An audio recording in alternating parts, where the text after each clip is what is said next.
The Orlando Magic's winning run has us thinking one thing and one thing only. Postseason.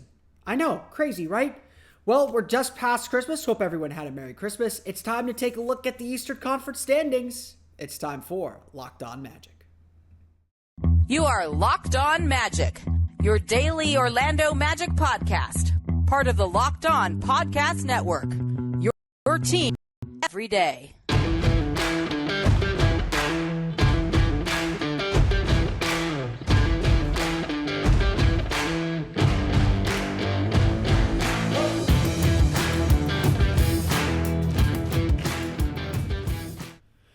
And you are indeed Locked On Magic. Today is December 27th, 2022. My name is Philip Rossman-Reich. I'm the expert insight editor over at OrlandoMagicDaily.com. Of course, follow me on Twitter at PhilipRR_OMD.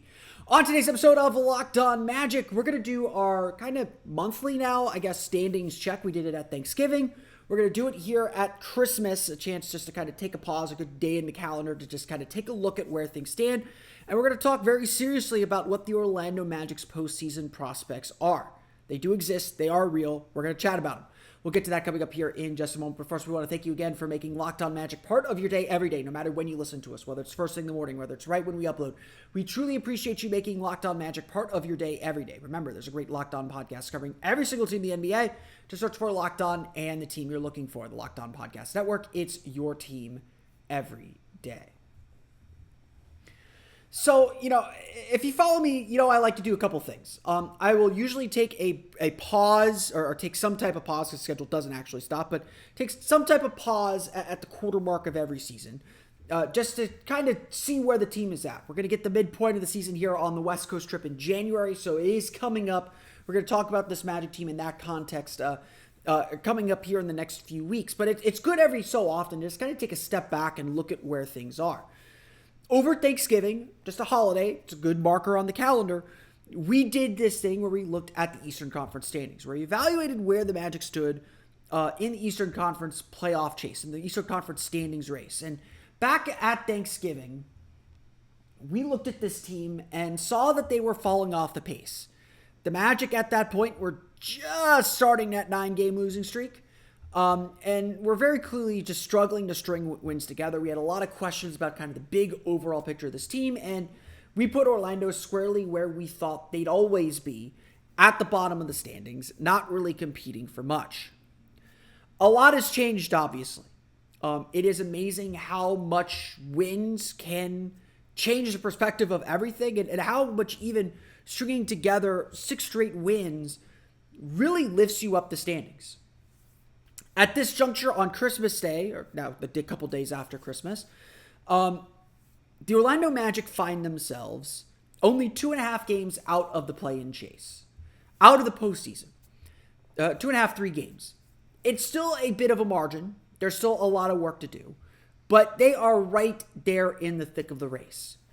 And what I find interesting now is that the Magic are very clearly kind of in the back of that pack looking for a playoff chase. They're clearly better than the Charlotte Hornets and Detroit Pistons. No offense to Charlotte, no offense to Detroit. They could, Charlotte could certainly string wins together, get back in this chase too. But Orlando's kind of put themselves above that group and above this idea of tanking. The Magic are in the playoff hunt. Just looking at the standings, the Magic are in the playoff hunt, or in the postseason hunt. Playoffs is probably a little further ahead. And while there's still fans shouting 4th seed like it's a rallying cry, which maybe it is, look, let's just get into the playoff chase. There are still teams to climb over. There are still things this team needs to do. The Magic are making up for a lot of lost ground that they put them to get out of the hole that they put themselves in to start the season. But the Magic are in the playoff chase. Winners of 8 of their last 9. This team is playing really, really well.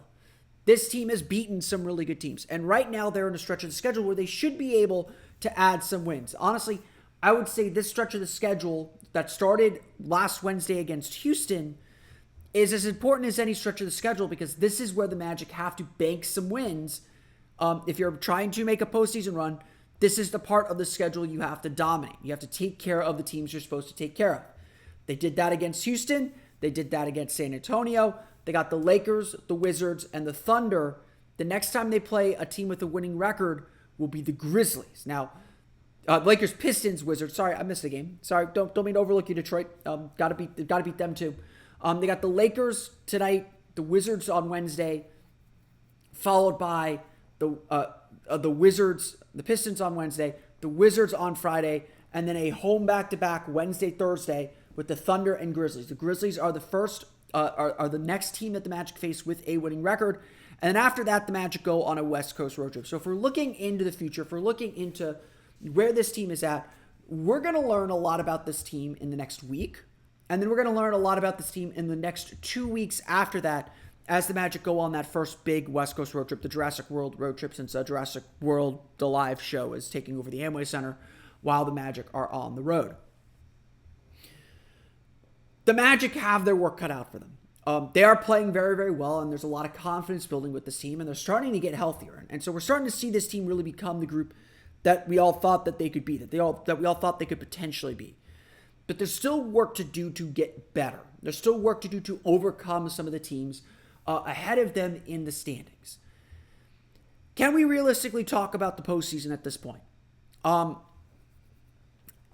mean, yes, why not? Like, seriously, why not? Why not? Why can't we talk about this team? Why can't we talk about this team in that context? We 100% can talk about this team doing that and making the gains to do that. If they continue playing, they're probably not going to continue winning 8 out of every 9 games. If they do that, they're certainly going to make the playoffs. Forget the play-in tournament. They'll make the playoffs if they do that. But if they keep playing the way that they're playing and generally just play the way that they're playing, they're going to be in the race. And I would pause and say that the goal is not necessarily to make the postseason. That is important, and that is a sign that they've succeeded, so it's not a bad thing. The goal is to play competitive games deeper into the season. The goal is to play meaningful games, to feel winning pressure, to feel, to kind of begin to have an understanding of what it means and what it takes to win games. That's what's at stake right now for the Orlando Magic. That's what this team is trying to accomplish.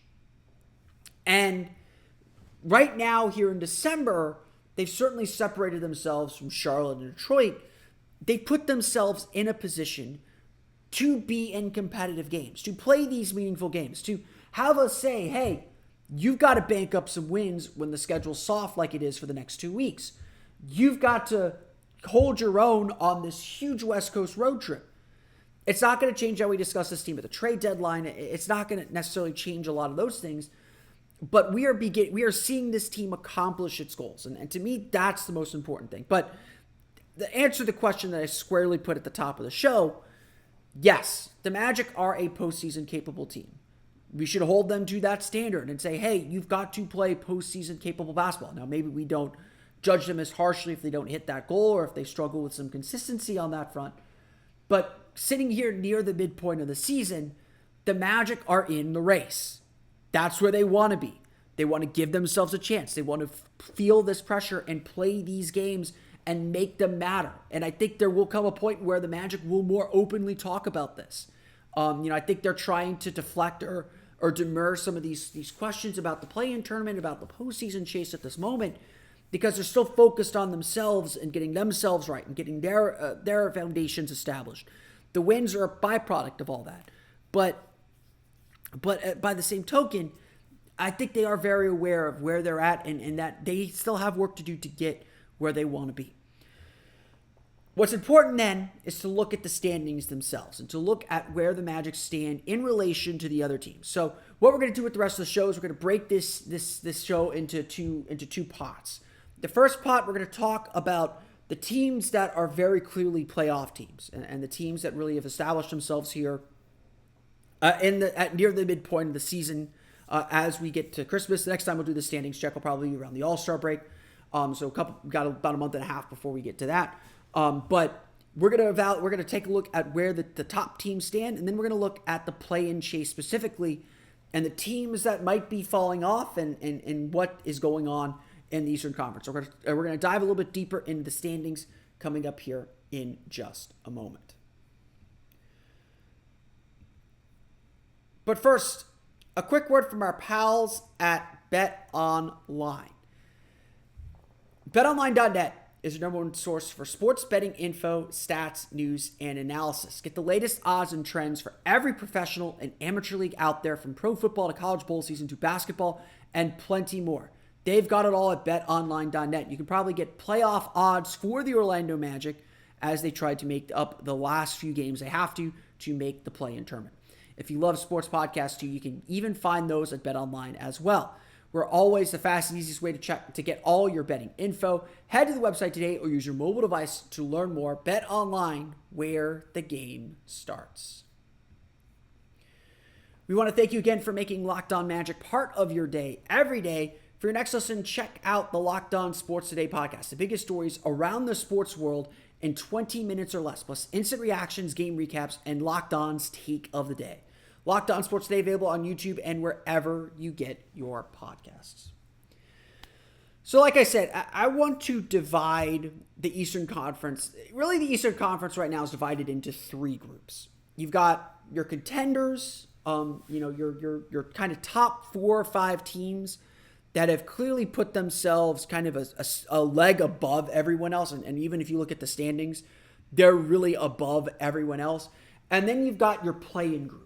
And kind of your fill out the rest of the bracket group. And this group is filled with teams that are interesting stories, that are doing some really good things, that are playing some really good basketball right now, and some teams that are at a bit of a crossroads. And the Magic are kind of, at the back of that pack, along with the Washington Wizards. The Magic are one of the few teams that could probably say are certainly on the rise among that group. I think you could put Orlando and Indiana as probably the two teams. We'll get to those in the next segment of the show. But let's start at the top with this group, and it's no surprise who the top 2 teams are right now. The Boston Celtics and Milwaukee Bucks have clearly separated themselves from the pack in the Eastern Conference. They are the class of not just the Eastern Conference, probably of the league.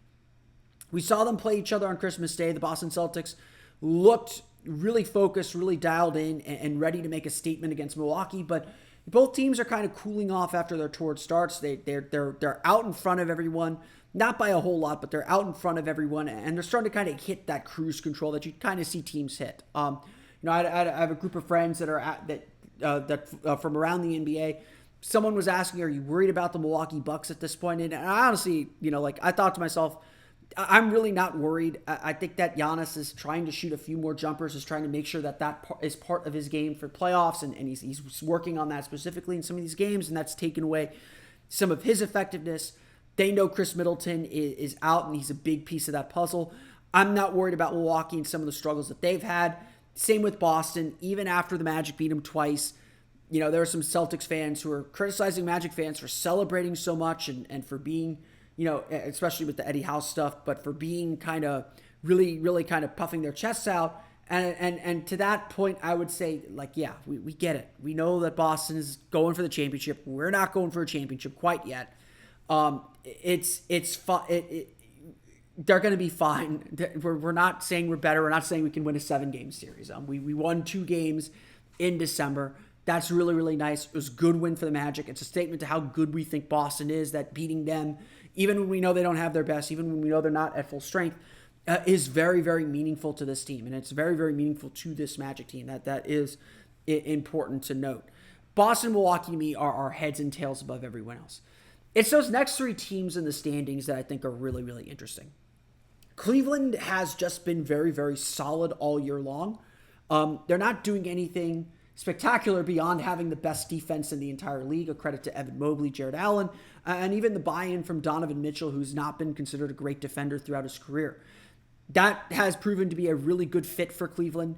They're really dynamic, and they've been able to withstand some injuries because they've been able to fill in with guys who can take over when needed. They have good role players. Cleveland is a dangerous team. The only reason Cleveland's not among that top group is that they're so young. They haven't done it yet. Again, there's something to, you got to prove it a little bit. Milwaukee has won a championship in the last 2 years. Boston went to the finals last year. We know what they can do in the playoffs. Donovan Mitchell's never been to a conference finals. Cleveland missed the playoffs last year because of late season injuries that cost them, that pushed them down to the play-in tournament. We know that what these teams are capable of. we know what Milwaukee and Boston are capable of. We still don't quite know what Cleveland's capable of when the pressure's on. But Cleveland is a very, very good team, a team certainly on the rise and one of the future teams of the Eastern Conference with the way that they are built. The other two teams are the other two contenders that we expected from the beginning of the season. And both Brooklyn and Philadelphia have made some major moves. Both are on, I believe Brooklyn's now on a 9-game win streak. Philadelphia is on an 8-game win streak after beating New York on Sunday, on Christmas Day. Look, these are teams filled with star power.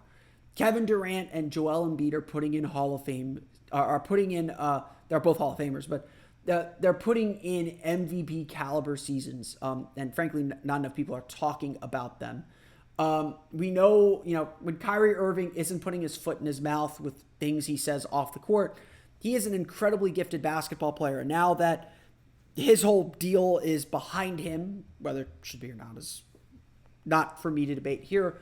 Now that whole thing is behind him, he's just focused on playing basketball, and he's playing basketball very, very well. Brooklyn obviously has the star power that just makes them very difficult to handle. And their shooting is starting to come around that they can spread the floor and really pick you apart whenever you try to double Durant, whenever you try to double Kyrie. This team is very, very, very, very good. Philadelphia is finally starting to figure themselves out too after they struggled for much of the season. The Tyrese Maxey injury really threw them off earlier in the season. They had injuries to James Harden. Joel Embiid is doing what he has done for the last 3 years and has put the team on his shoulders until those guys get healthy. Now James Harden's looking good. Now Maxey's coming back later this week.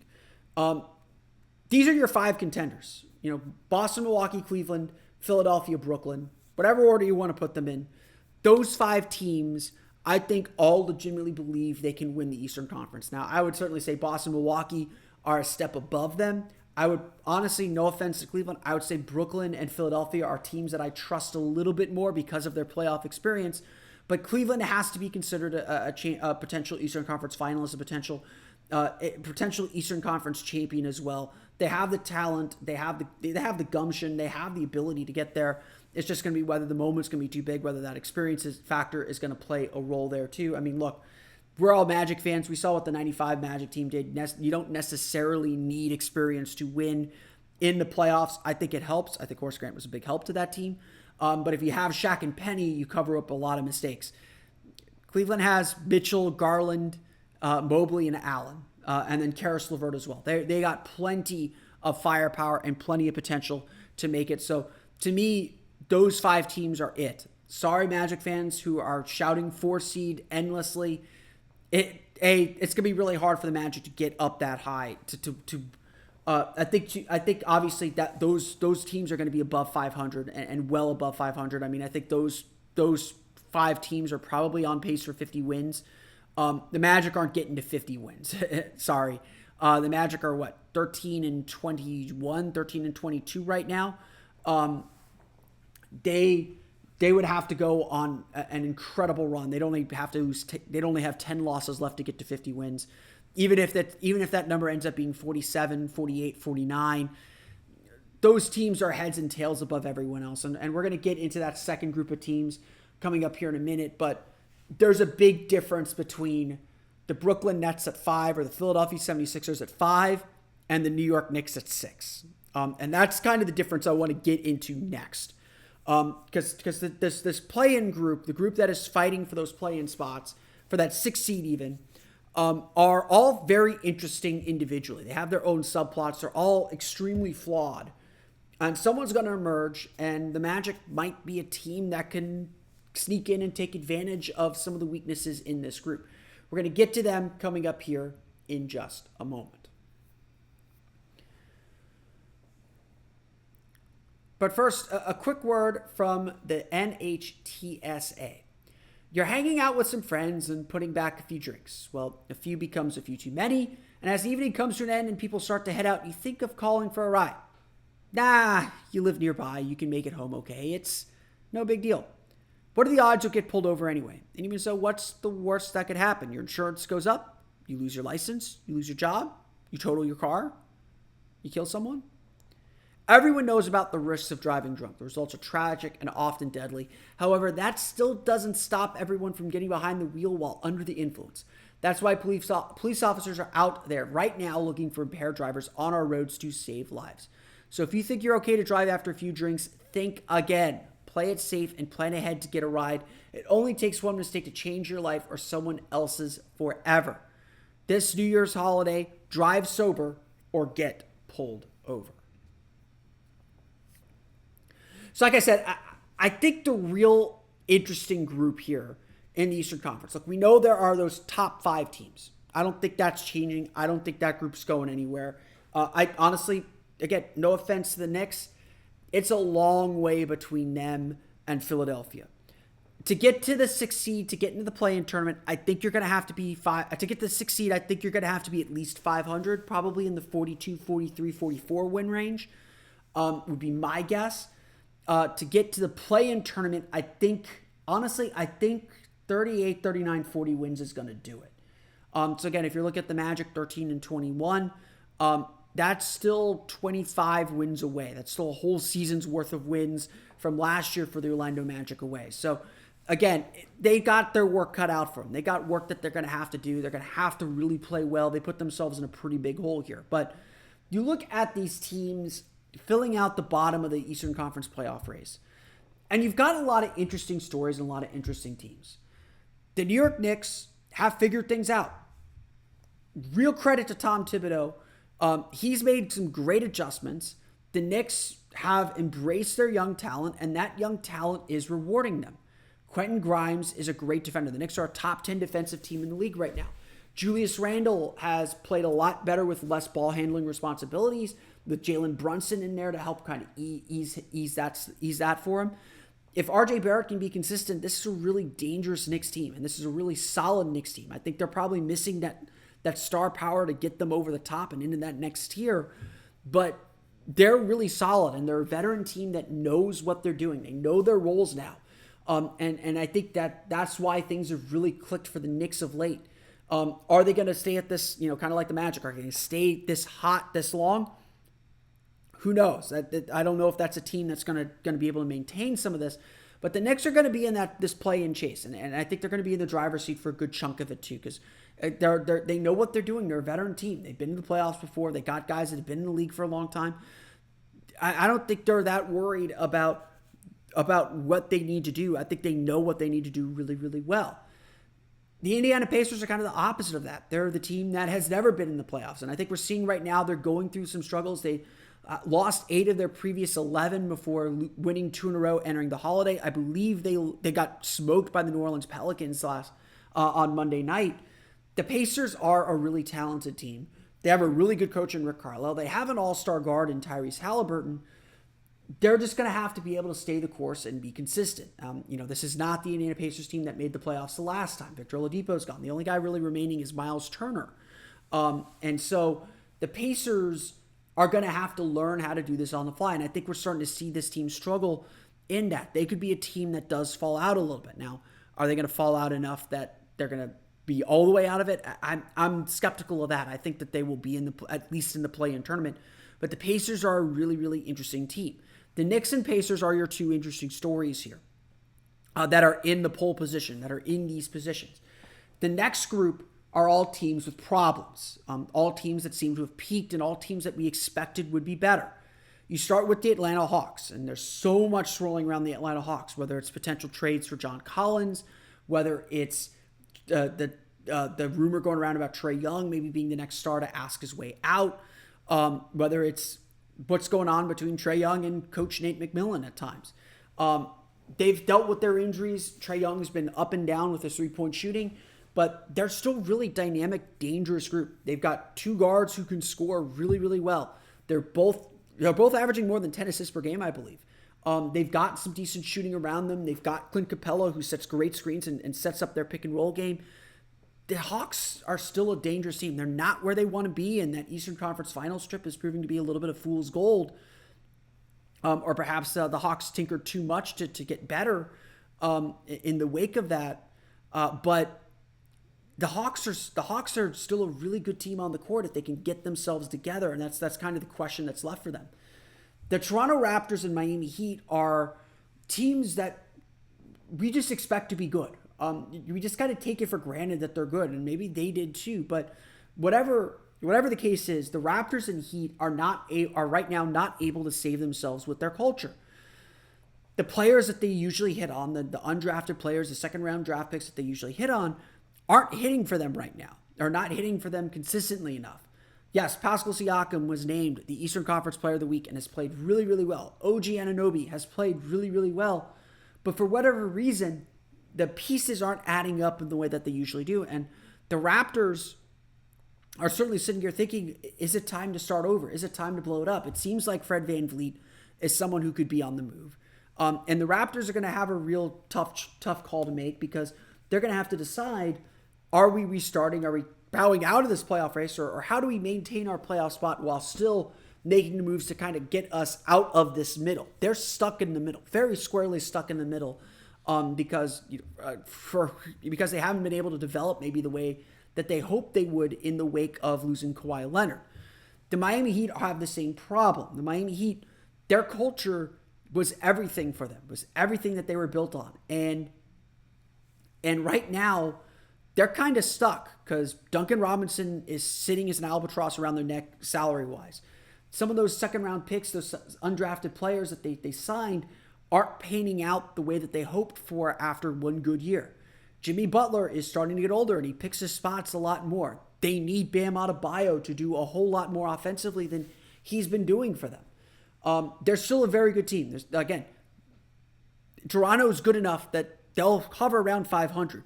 Miami's good enough, they will hover around 500. They're too talented not to do this. They're not falling, Atlanta's falling apart more than these teams are. We'll get to Chicago here in a minute.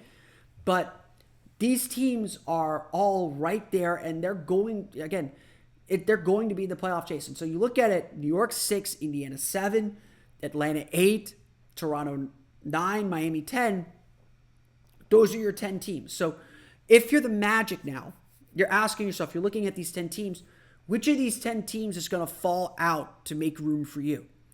Some would argue Indiana. Maybe you could argue Indiana is going to kind of fall completely off the face of the earth.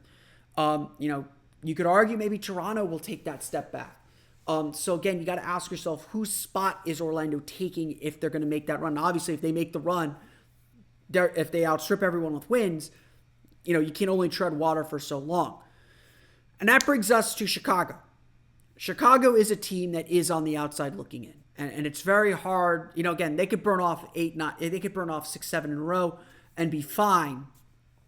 But it doesn't seem like that's likely, because every time Chicago looks like it's about to take a step forward, they take another step back. Zach LaVine doesn't look right after the knee injury. DeMar DeRozan is still playing at all-star level, but just doesn't have the help that he needs. And Nikola Vucevic just hasn't been the fit that they hoped for. Chicago would be a prime candidate to just blow the whole thing up and start over, even after signing Zach LaVine in the offseason. They would typically be that prime candidate, except the Magic own their pick. They really can't. They're backed into a corner. They're backed against the wall to try and make this work and try and hold out for Alonzo Ball to be healthy, to hold out for Alex Caruso to be healthy. Caruso's back on the floor now. They're in a really bad spot. The Magic do have them a little bit in a bind, especially if the Magic can put some pressure on them and get ahead of them in the standings and sit in that 11th spot, like right there knocking on the door. Chicago's in a really, really, really, really tough spot. And again, you're looking for a team that Orlando can maybe surpass, and Orlando is certainly much more optimistic about their future. Look, if you're looking at future optimistic rankings, Orlando is like at the very, very top of the Eastern Conference right now. Them and Indiana among this group are probably the most optimistic about their future. Chicago's probably the least optimistic team about its future in the entire Eastern Conference. Like, even Detroit can say, hey, we got Cade Cunningham. Charlotte could say, hey, we got LaMelo Ball. I don't know if Chicago can say all those things, and they're kind of stuck with what they got for at least another year until this disastrous Vucevic trade for them expires, and they kind of wash their hands of the Orlando Magic. The last team ahead of the Orlando Magic right now is the Washington Wizards, and the Wizards get a huge leg up because of their experience, their veteran group. Bradley Beal, Kristaps Porzingis are very, very good. Kyle Kuzma is having a career season, but other than those three, there is not a lot to write home about with the Washington Wizards. They have no other scores. I think only Rui Hachimura scores more than 10 points per game. Besides those three, they only have 4 players scoring more than 10 points per game. They rely very, very heavily on their triumvirate of stars. It'd be one thing if that were Kyrie and Kevin Durant like with the Nets. It's another thing when it's Bradley Beal, Kristaps Porzingis, and Kyle Kuzma. Yes, that'll be enough to win you a few games here and there, kind of keep your head above water, but it's probably not enough to get you into the playoffs. And so again, that's another team that is, while dangerous and certainly capable of making the postseason, a team that, I wouldn't put a lot of faith in. And so again, you look at this, before you even get to the Orlando Magic at 12, there are 11 teams, or, Orlando's 13th actually in the East still. There are 11, 12 teams that feel like they're playoff teams, and Orlando certainly feels like it's a postseason capable team as well. The only two teams that are probably out of it at this point are Charlotte and Detroit. And injuries have put Detroit in the spot where they're about to go back in the lottery thanks to Cade Cunningham being done for the year with the shin injury. The Charlotte Hornets have just had so many problems this year, from LaMelo Ball's injury to the whole Miles Bridges situation, which is not good, to bringing in Steve Clifford to be a defensive coach for a team that just has no interest in playing defense. It's rough right now in the Queen City for Charlotte, but that's what it is. And Orlando, I think, has surpassed them, at least for this year. We'll see how long that lasts. So again, to circle back and answer the question, can the Orlando Magic make the play-in tournament? They have the talent to do so. I think that they've shown that much in the last month of the season that they can, or the last 3 weeks of the season, that they have the talent to make that kind of a push. They have that talent to do it. Will they actually do it? They would have to continue playing at a very high level. Again, a level that we've seen them sustain here for a couple weeks now, but to see them sustain that for a month, for a quarter of a season, for a full half of a season, that's something we haven't seen them do yet. If they are able to do it, I think that would foretell very big things for this team. But overall, sitting here just after Christmas, the Magic are accomplishing one of their key goals. They are playing competitive games, playing games that matter, feeling some winning pressure, feeling the pressure to perform, and largely coming through. And we'll see how they handle that adversity, how they handle that throughout the course of the season. The Orlando Magic will be back in action, of course, tonight against the Los Angeles Lakers. We'll have complete coverage of that game on tomorrow's episode of Locked On Magic. But for now, I want to thank you all again for listening to today's episode of Locked On Magic. Of course, follow me on Twitter at PhilipRR_OMD. Subscribe to the podcast and Apple Podcasts, Stitcher, TuneIn, Himalaya, Google Play, Spotify, Odyssey, and all the fun places to download podcasts to your podcast-enabled listening device. For the latest on the Orlando Magic, be sure to check out OrlandoMagicDaily.com. Of course, follow us there on Twitter at OMagicDaily. Now that you're done listening to us, be sure to check out the Locked On Sports Today podcast. Peter Bukowski brings you the biggest stories from the sports world in 20 minutes or less. Get the analysis and opinions before anyone else with your local and national experts and insiders. Locked On Sports Today podcast available on YouTube and wherever you get your podcasts. That's going to do it for me, though. I want to thank you all again for listening to today's episode of Locked On Magic. For Orlando Magic Daily and Locked On Magic, this has been Philip Rossman-Reich. We'll see you all again next time for another episode of Locked On Magic.